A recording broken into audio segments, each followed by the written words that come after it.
Assalamualaikum warahmatullahi wabarakatuh. Alhamdulillahi ala ihsani wa syukurlah wala taufiqi wa tinani.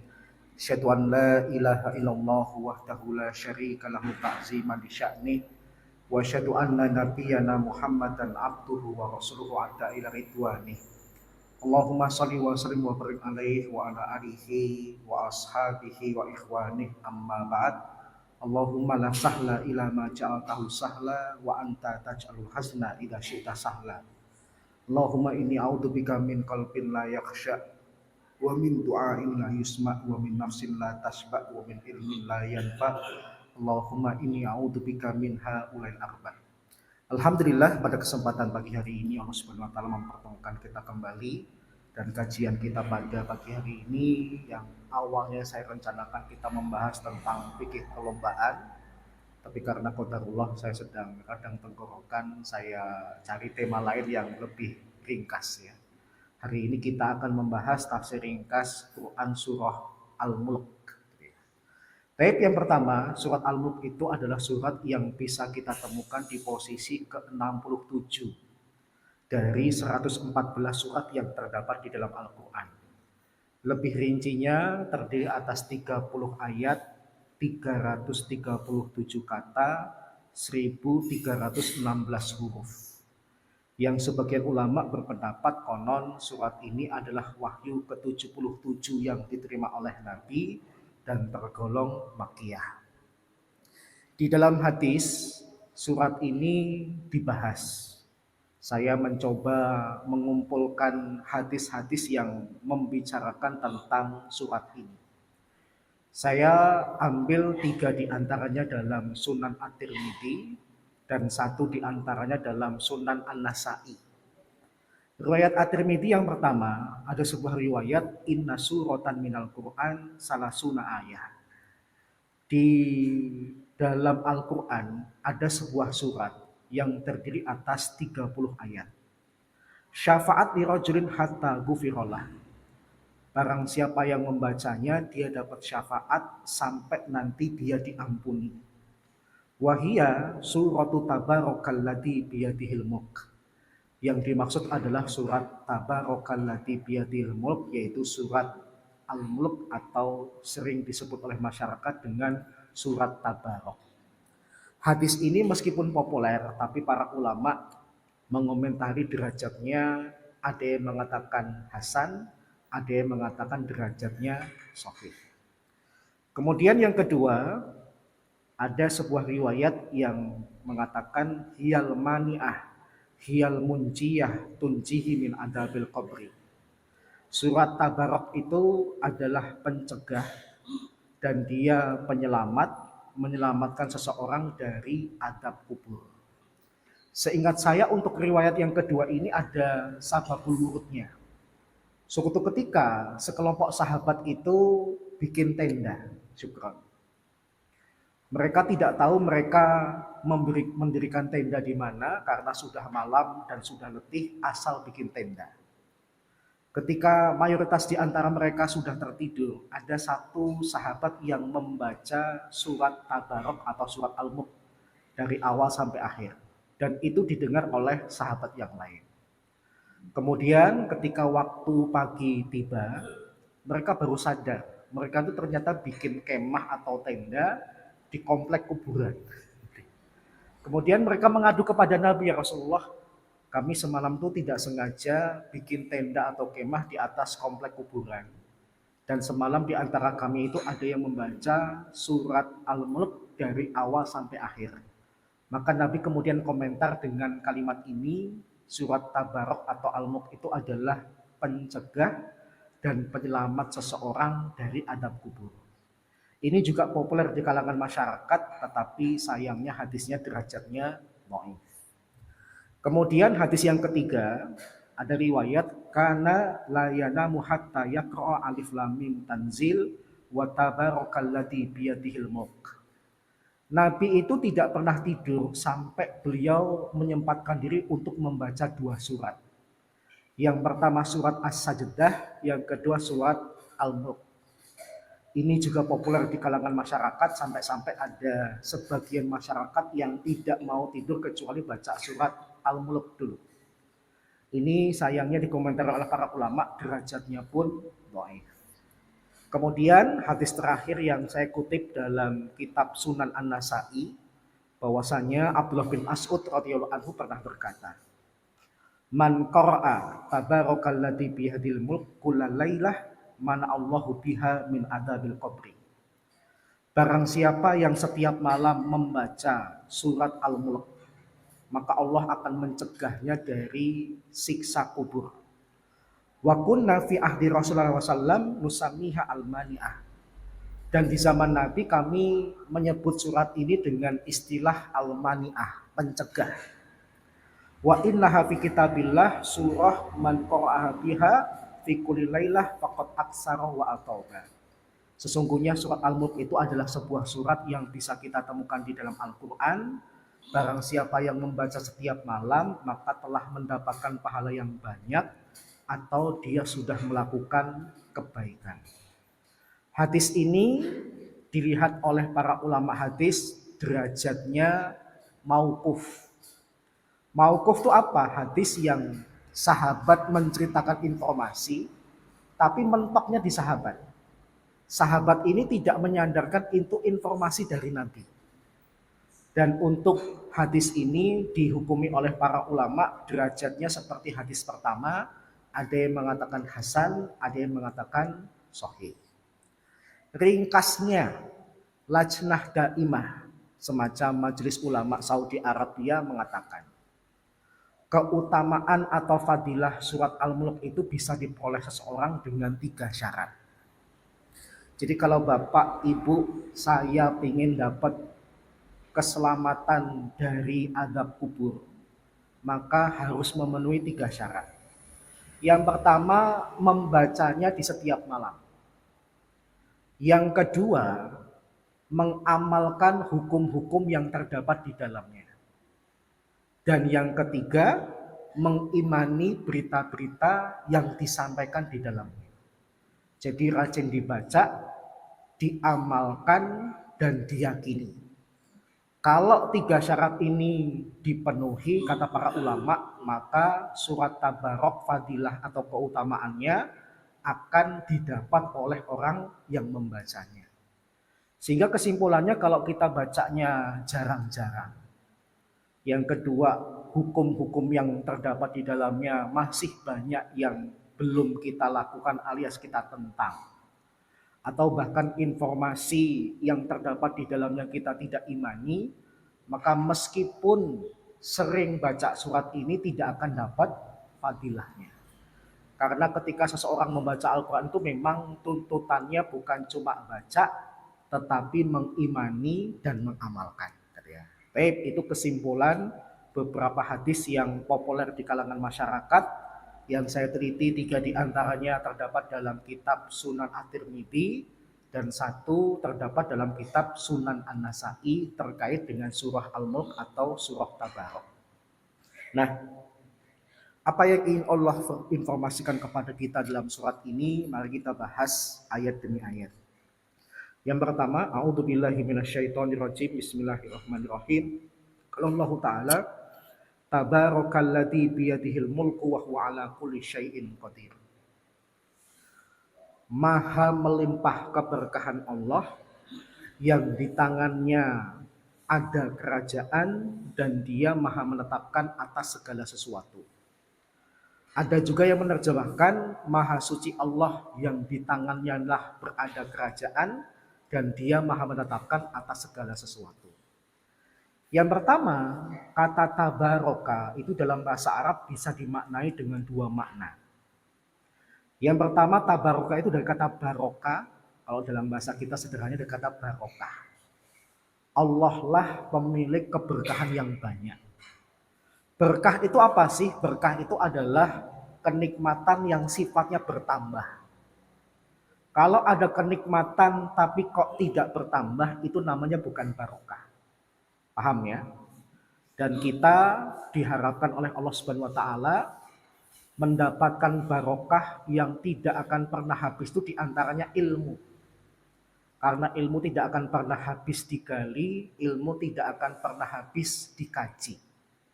Maka ketika berbicara tentang barokah, keutamaan barokah pertama bagi seseorang itu adalah ilmu. Yang kedua baru kemudian kenikmatan-kenikmatan yang lain. Barokah yang kedua itu adalah kenikmatan beribadah. Karena seseorang ketika sudah mendapatkan barokah dari Allah, menikmati ibadah, maka setiap ibadah yang dia lakukan berkualitas. Dan yang ketiga baru nanti barokah yang sifatnya materi.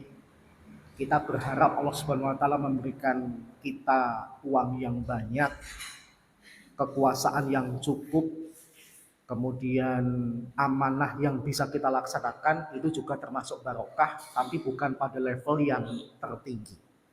Karena barokah yang level tertinggi itu adalah ilmu. Karena barokah itu secara bahasa kenikmatan yang tidak akan pernah berkurang, bahkan cenderung bertambah. Kemudian yang kedua, tabarokah itu bisa dimaknai maha suci. Seringkali Allah Subhanahu wa taala menunjukkan kemahasuciannya karena orang-orang kafir, orang-orang musyrik menisbahkan kepada Allah hal-hal yang tidak pantas. Allah itu tidak punya istri tapi dikatakan punya istri. Allah tidak punya anak tapi dikatakan punya anak. Kekuasaan Allah itu mutlak tapi diyakini sebagian orang kekuasaan Allah itu terbatas. Maka keyakinan-keyakinan batil ini Allah bantah dengan perkataan tabaraka. Maha suci Allah karena Allah tidak tersifati dengan hal-hal seperti itu. Kemudian setelah membicarakan Allah lah pemilik keberkahan yang melimpah, Allah lah yang maha suci, Allah menceritakan di tangannya lah kerajaan. Di dalam Al-Quran maupun hadis, terkadang kita menemukan lafal anggota badan yang disematkan kepada Allah. Misalnya tangan, kaki.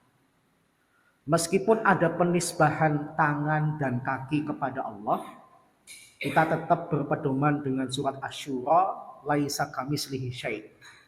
Allah itu tidak ada yang serupa dengannya. Kalaupun Allah punya tangan, tangan Allah tidak seperti tangan kita, kaki Allah tidak seperti kaki kita. Karena jangankan tangan dan kakinya khalik dan makhluk, sesama makhluk saja tangan kita itu berbeda. Tangan kita dengan tangan monyet itu berbeda. Tangan kita dengan binatang yang lain itu beda. Sesama makhluk saja berbeda, apalagi makhluk dengan Allah. Penisbahan beberapa anggota tubuh yang disematkan kepada Allah itu menimbulkan perdebatan sengit di antara para ulama. Ada sebagian ulama yang menafsirkan tangan Allah itu maksudnya kekuasaan. Karena memang kekuasaan itu identik dengan tangan. Tetapi ada juga sebagian ulama salaf yang tidak berani menafsirkan tangan ya tangan.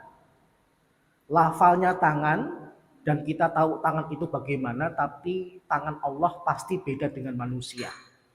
Karena ketika menafsirkan tangan adalah kekuasaan, tidak ada dalil dari Nabi, tidak ada dalil dari para sahabat. Itu ijtihad para ulama.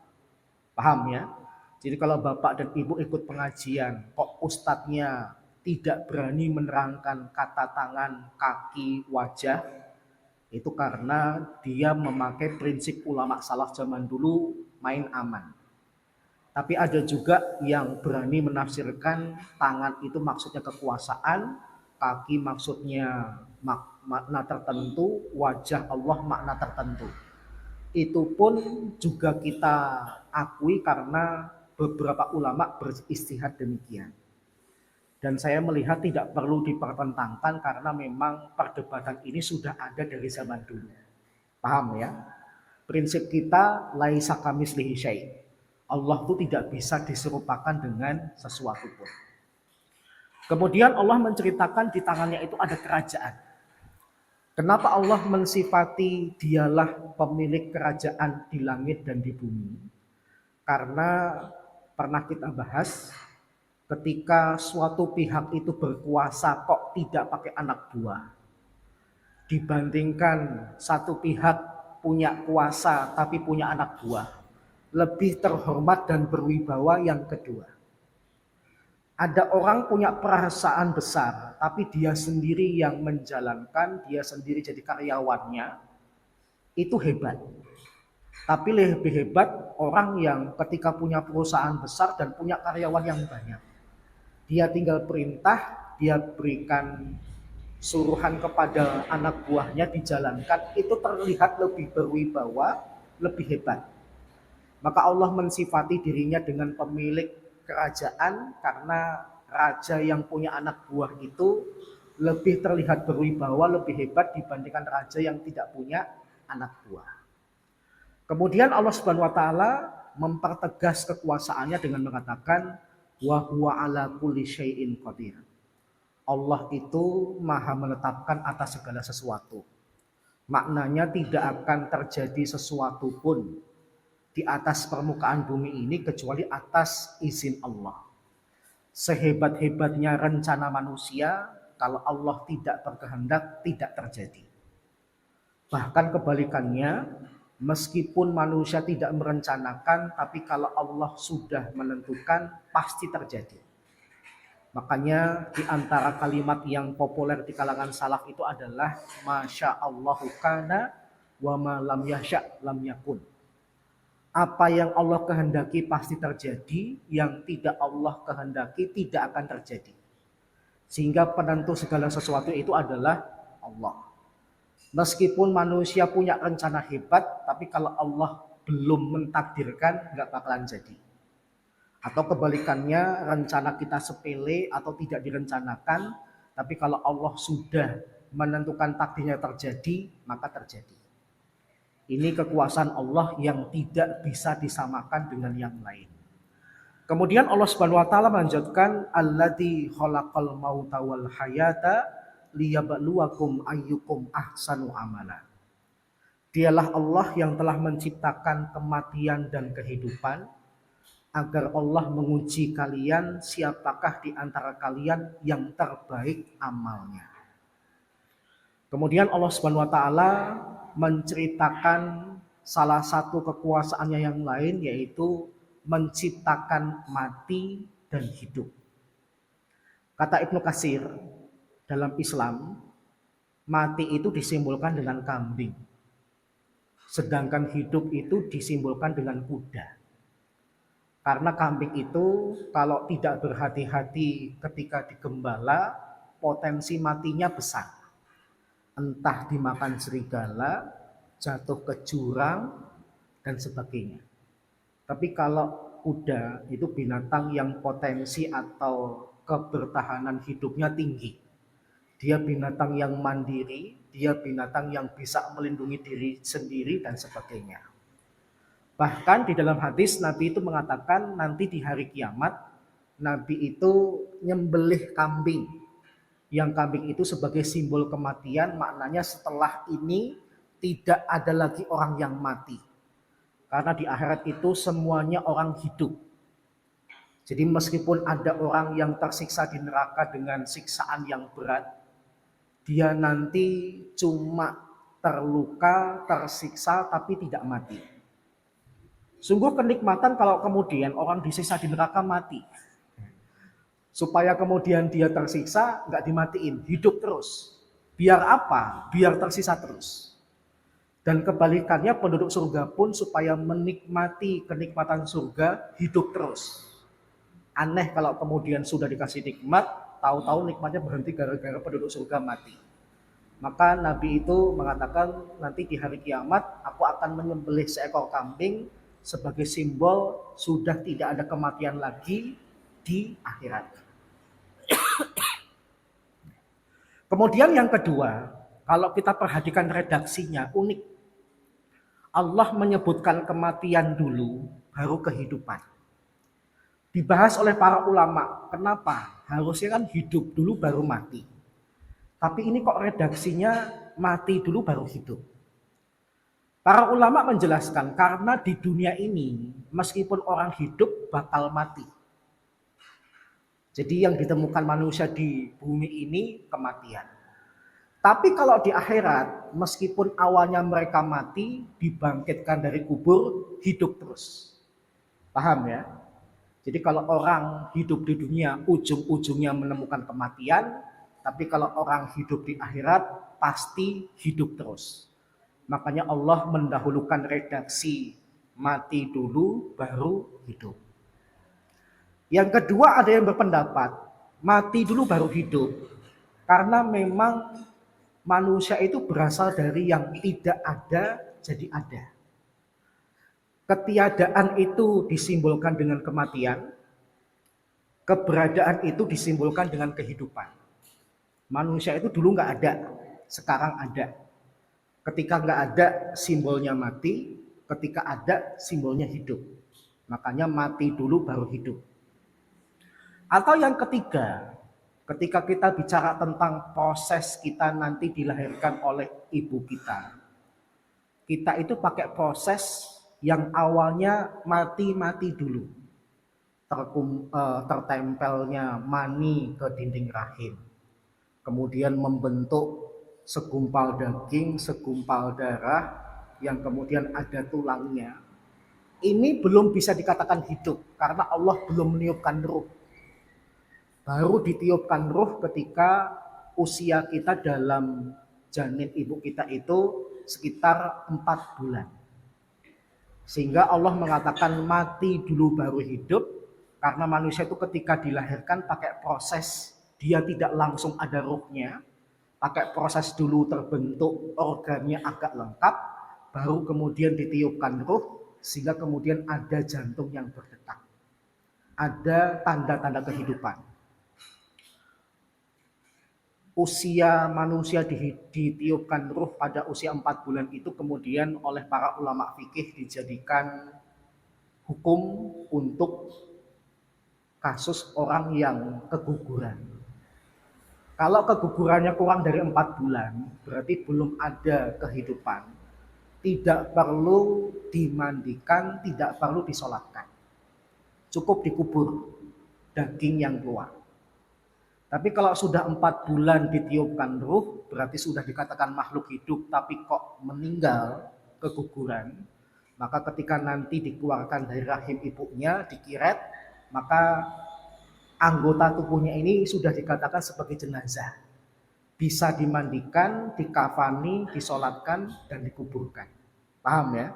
Jadi para ulama menjadikan patokan 4 bulan itu sebagai tanda sudah layak untuk dikatakan makhluk hidup.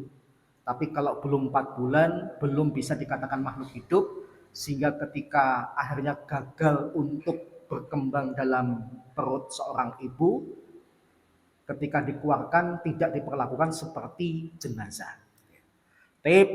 Kemudian Allah Subhanahu wa taala menceritakan hikmah ketika Allah awalnya meniadakan kita, sekarang diadakan.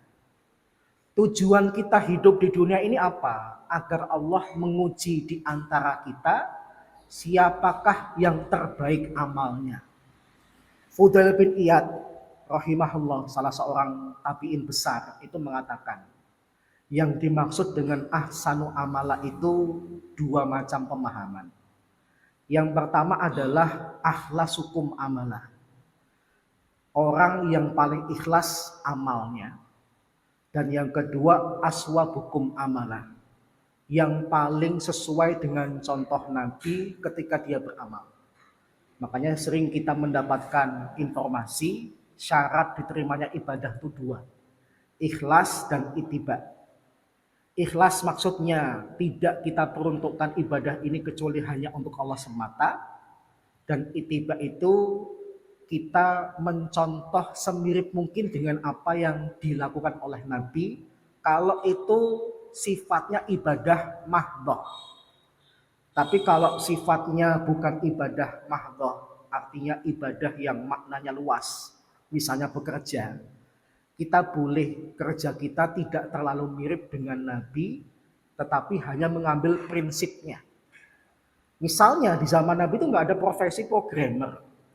Gak ada profesi tukang instalasi, BTL dan sebagainya itu gak ada. Ketika kemudian ada orang kerja seperti itu, mau tidak mau ketika kerjanya pingin dikatakan kayak Nabi, ambil prinsipnya. Prinsip Nabi ketika bekerja itu apa? Yang pertama jujur. Yang kedua pantang berpindah ke pekerjaan yang lain kecuali pekerjaan ini sudah tuntas. Makanya kan ada beberapa prinsip ya, kerja cerdas, kerja ikhlas, kerja apa lagi? Ikhlas, Pak Triana, tuntas gitu ya, dan sebagainya. Saya sudah nggak ngajar agama lagi di SMK jadi agak lupa gitu ya. Baik, jadi beberapa prinsip dalam kerja yang diambil dari contoh Nabi itu yang kemudian kita praktekkan dalam pekerjaan kita. Kalau pekerjaan kita itu nggak kayak pekerjaan Nabi. Tapi kalau pekerjaannya mirip kayak Nabi, pedagang, maka pedagang itu potensi untuk kerjanya atau prinsip kerjanya kayak Nabi itu lebih besar dibandingkan profesi yang lain. Maka jangan pernah meremehkan profesi pedagang. Karena pedagang itu adalah profesi dengan tingkat tawakal paling tinggi.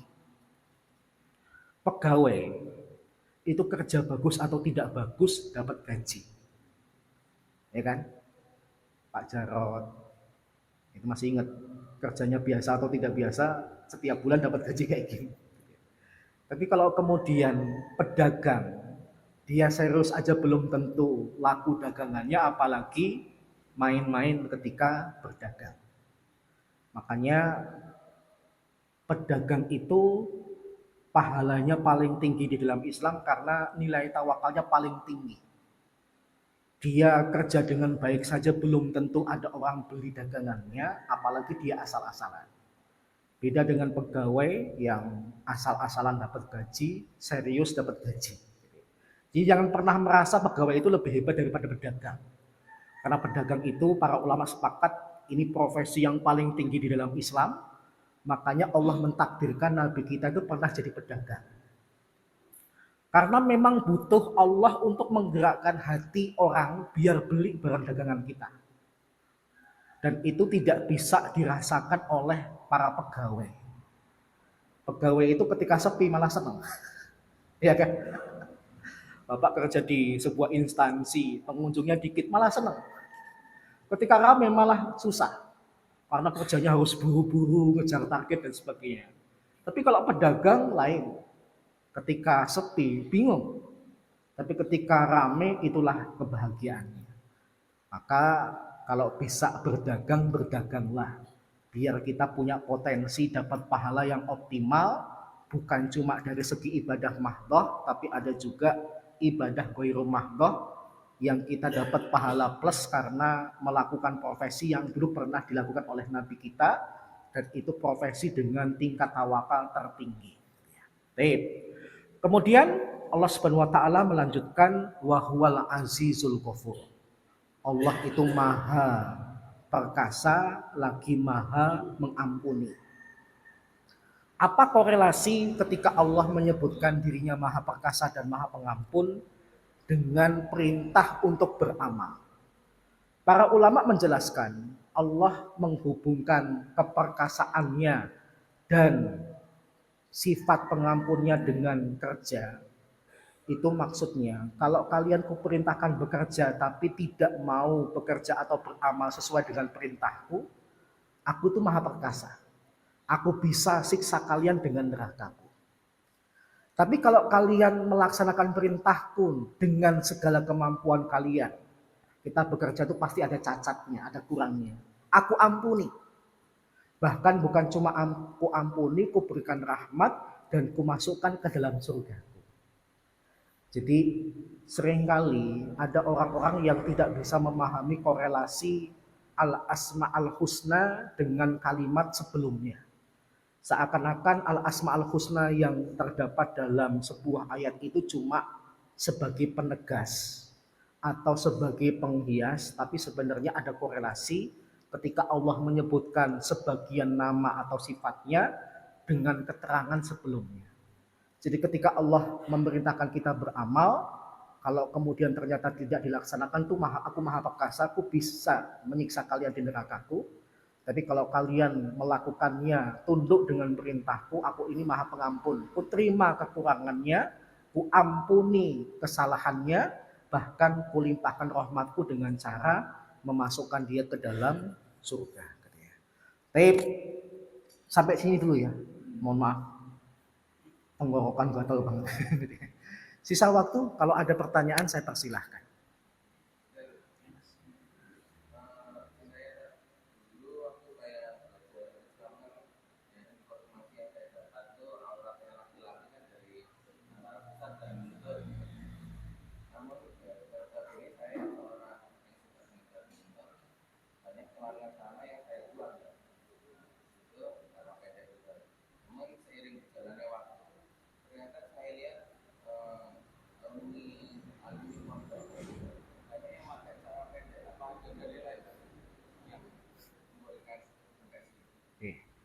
Tapi yang pertama ya, memang terjadi khilaf di antara para ulama terkait dengan aurat laki-laki.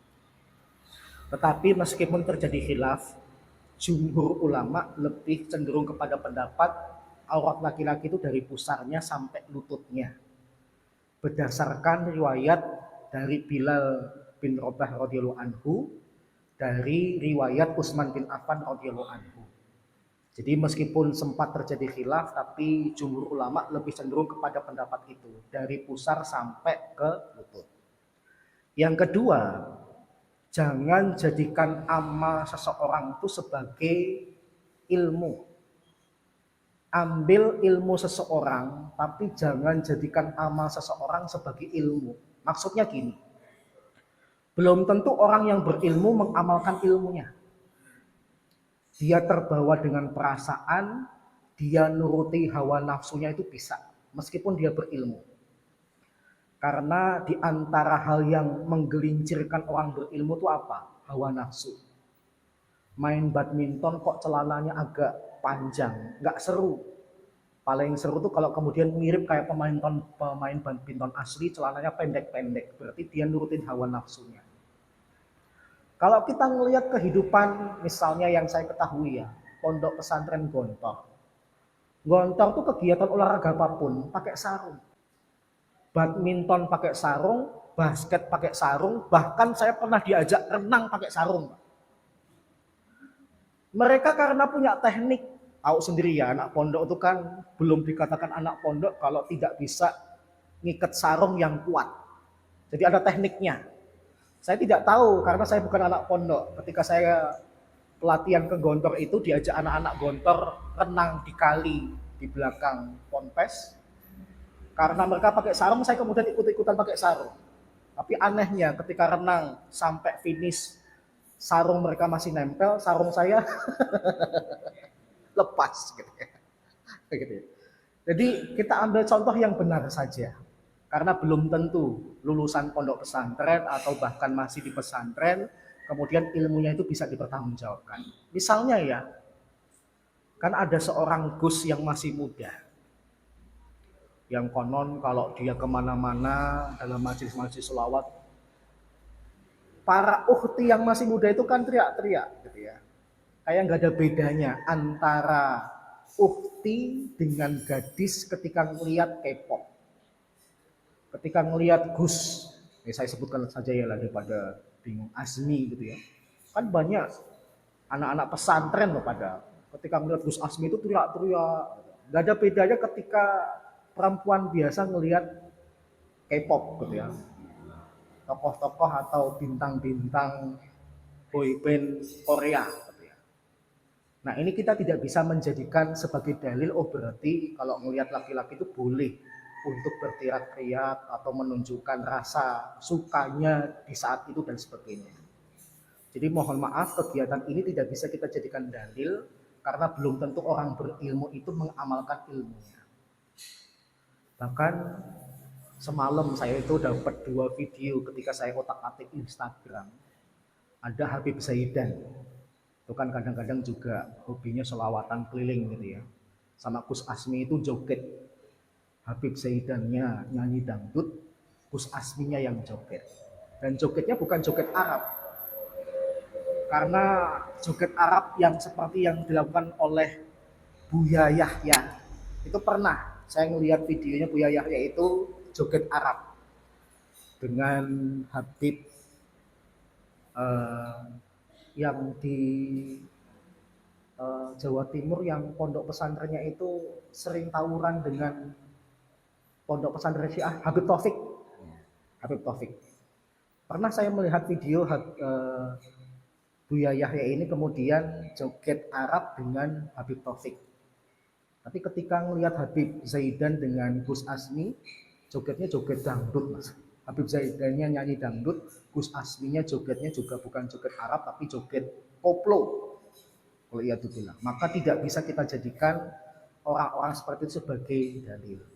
Maka kita harus punya orang-orang yang bisa kita jadikan panutan dalam beragama.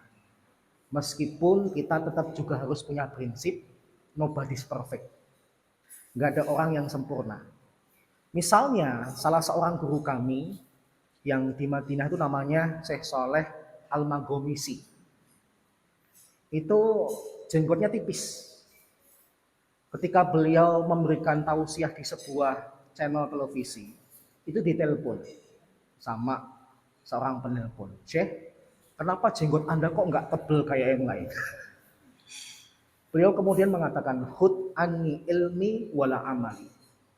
Ambillah dari aku ilmuku tapi jangan amalku. Karena belum tentu aku bisa mengamalkan ilmuku. Beliau seakan-akan kemudian mengatakan, ya bagaimanapun orang pasti punya kelemahan. Beliau kemudian mengatakan, saya tidak menemukan dalil yang mengatakan batasan jenggot itu seberapa.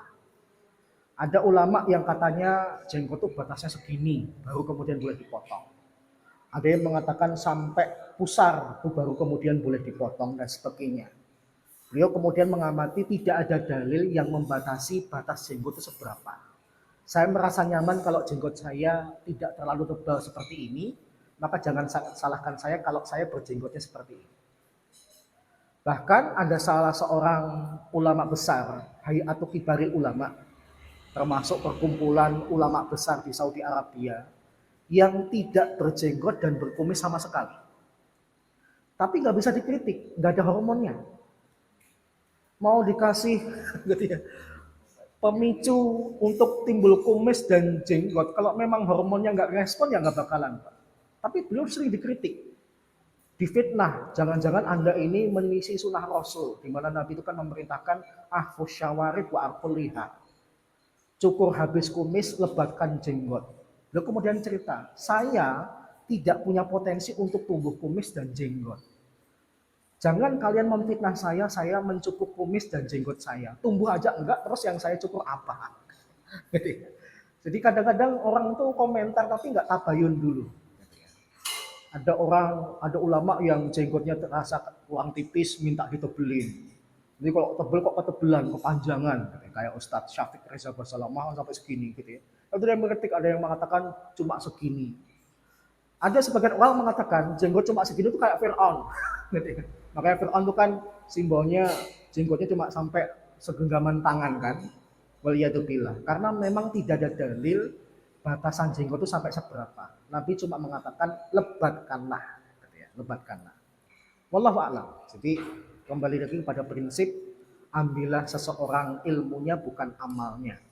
Belum tentu orang pondok pesantren mengamalkan ilmunya karena bisa saja lupa, bisa saja kemudian sedang nurutin hawa nafsunya. Kita tiru orang-orang yang lebih mendepankan ilmu daripada hawa nafsunya. Wallahu a'lam. Ada lagi sebelum saya tutup? Nggak ada, alhamdulillah. Baik, sampai di sini dulu, kurang lebihnya mohon maaf. Mari kita tutup bersama dengan doa kafaratul majlis dan hamdalah. Subhanakallahumma wa bihamdika asyhadu an la ilaha illa anta astaghfiruka wa atubu ilaik. Alhamdulillahirabbil alamin. Wassalamualaikum warahmatullahi wabarakatuh.